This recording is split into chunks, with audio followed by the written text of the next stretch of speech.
City news. जरवार में अख़बार जे agent Akhtar मलक ते लठियुनि लुंड बिरादरी जे माण्हुनि हमलो करे ॾिनो। लठियूं लॻण सबबि सख़्तु ज़ख़्मी थी पियो। 4 ॼणनि ते जरवार थाणे ते एनसी दाख़िल। जरवार में अख़बार एजेंट अख्तर मलक ते ॻोठ ख़ैर मोहम्मद लुंड में शादी प्रोग्राम ते वियो हो त उते लुंड बिरादरी जे माण्हुनि लठियुनि सां हमलो करे ॾिनो। हमले में अख़बारी एजेंट सख़्तु ज़ख़्मी थी पियो।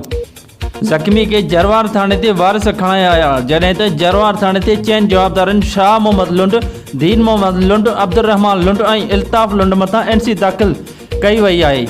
होॾां ज़ख़्मी हाकर अख्तर मलक ॿुधायो त मां अनवर लुंड खां ज़मीन वरिती आहे, जंहिं ते जवाबदार कवड़ियल हुआ त ज़मीन तव्हां न वठो, असां पाण वठंदासीं, जंहिं ते जवाबदार कवड़ियल हुआ।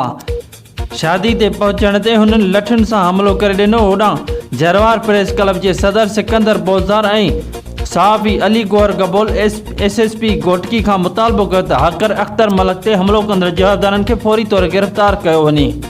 Report Javed Bozdar, city news, जरवार।